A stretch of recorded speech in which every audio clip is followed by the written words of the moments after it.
देखो, अगर हम बॉलीवुड की पुरानी यादों में थोड़ा सा झांके ना, तो एक नाम है जो हमेशा दिल में उतर जाता है, नरगिस। हाँ, वही नरगिस जी, जिनके बिना हिंदी सिनेमा अधूरा लगता है। जब मैं नरगिस जी के बारे में सोचता हूँ ना, तो एक अलग सी शांति, एक गरिमा, एक गहराई महसूस होती है। उनका असली नाम था फातिमा रशीद, पर दुनिया ने उन्हें नरगिस नाम से जाना और इतना प्यार दिया कि वो नाम अमर हो गया। उनका जन्म हुआ था 1 जून 1929 को कोलकाता में, लेकिन बचपन उनका मुंबई में ही बीता।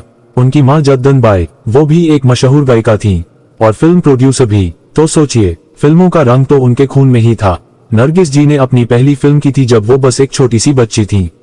नाम था तलाश-ए-हक। 1935 में आई थी ये फिल्म, और फिर धीरे धीरे एक के बाद एक फिल्मों में काम किया। लेकिन असली पहचान उन्हें मिली 1940 के दशक में, जब उन्होंने राज कपूर के साथ आग फिल्म में काम किया। अच्छा, ये राज कपूर और नरगिस जी की जोड़ी एक अलग ही जादू थी भाई। जब दोनों स्क्रीन पर साथ होते थे ना, तो ऐसा लगता था जैसे कुछ सच में हो रहा हो। बरसात, आवारा, श्री 420, ये सब फिल्में तो आज भी लोग बार बार देखते हैं। एक बार मैंने सुना था, किसी ने कहा था कि नरगिस जी की आंखों में एक ऐसी बात थी जो सब कुछ कह जाती थी, और मैं मानता हूँ ये बात। डायलॉग बोलने की जरूरत ही नहीं पड़ती थी कई बार, सिर्फ उनका चेहरा, उनका एक्सप्रेशन ही काफी होता था। वैसे उनकी सबसे मशहूर फिल्म कौन सी है? अगर आप मुझसे पूछें तो मैं बिना सोचे कहूंगा मदर इंडिया। 1957 में आई थी ये फिल्म। अरे भाई, इस फिल्म में उन्होंने एक मां का किरदार निभाया था, और क्या कमाल का काम किया था। भारत की पहली ऑस्कर नॉमिनेटेड फिल्म थी ये। नरगिस जी ने इस फिल्म में जो दर्द, जो मजबूती, जो बलिदान दिखाया, वो आज भी देखकर दिल हिल जाता है। अब सोचो, एक ऐसी लड़की जो अपने हर रोल में एक अलग पहचान छोड़ती थी। कभी रोती माँ, कभी हंसती लड़की, कभी शांत, कभी आवाज में भरी हुई ताकत। सब कुछ था उनके अंदर। लेकिन सिर्फ फिल्में ही नहीं थी नरगिस जी की जिंदगी में।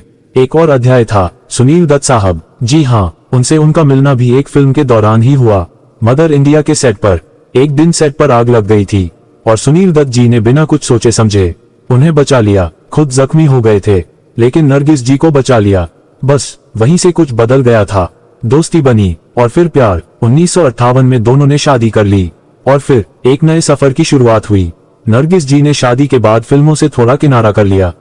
उन्होंने अपना ध्यान परिवार और समाज सेवा की ओर लगाया।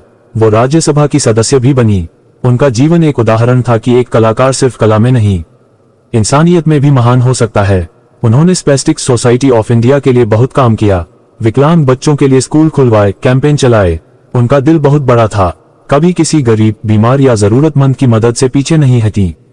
सुनील दत्त साहब के साथ उनका रिश्ता भी एक मिसाल था। एक दूसरे का साथ हर मोड़ पर दिया। और जब उनकी तबीयत बिगड़ गई थी, कैंसर हो गया था, तो दत्त साहब ने पूरा परिवार छोड़कर उनके पास हॉस्पिटल में रहना शुरू कर दिया। उनका इलाज चल रहा था अमेरिका में, लेकिन अफसोस 1981 में सिर्फ 52 साल की उम्र में नरगिस जी ने इस दुनिया को अलविदा कह दिया। मुझे याद है, लोग कह रहे थे उस वक्त की जैसे पूरे देश ने अपनी मां को खो दिया। इतना गहरा असर था उनका सबके दिलों पर। सुनील दत्त साहब ने उनके लिए एक ट्रस्ट बनवाया, नरगिस दत्त फाउंडेशन, जिसका उद्देश्य था कैंसर के मरीजों की मदद करना।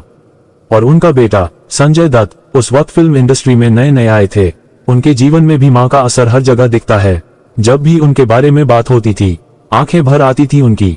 मैं कभी कभी सोचता हूँ कि अगर नरगिस जी जिंदा होती तो उन्होंने और क्या क्या किया होता।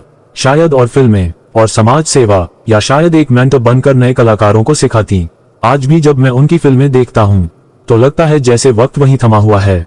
उनकी मुस्कान, उनकी आंखों की गहराई, उनका अंदाज, सब कुछ एक अलग ही दुनिया में ले जाता है। एक बार किसी फिल्म समीक्षक ने लिखा था कि नरगिस एक एहसास का नाम है। वो एक कल्पना नहीं, एक सच्चाई थी। उन्होंने सिनेमा को एक नया रूप दिया, एक नई सोच दी, ना सिर्फ हीरोइन के रूप में, बल्कि एक इंसान के रूप में भी। उनकी सादगी, उनका व्यवहार, उनकी गरिमा, सब कुछ सिखाने लायक है। आज के कलाकार अगर उनसे प्रेरणा लें तो बहुत कुछ सुधर सकता है फिल्म इंडस्ट्री में। तो बस यही थी कहानी नरगिस जी की। एक कलाकार, एक माँ, एक पत्नी, एक समाज सेविका, और सबसे पहले एक बेहतरीन इंसान। उनका जीवन एक प्रेरणा है, उनका सफर एक कहानी है जो हर पीढ़ी को सुननी चाहिए। और जब भी आप उनका नाम लें तो सिर्फ एक कलाकार की तरह नहीं, बल्कि एक ऐसे व्यक्ति के रूप में याद करें जिन्होंने दुनिया को कुछ दिया, प्यार दिया, समर्पण दिया, और एक मिसाल छोड़ी कि कैसे जिया जाता है जीवन।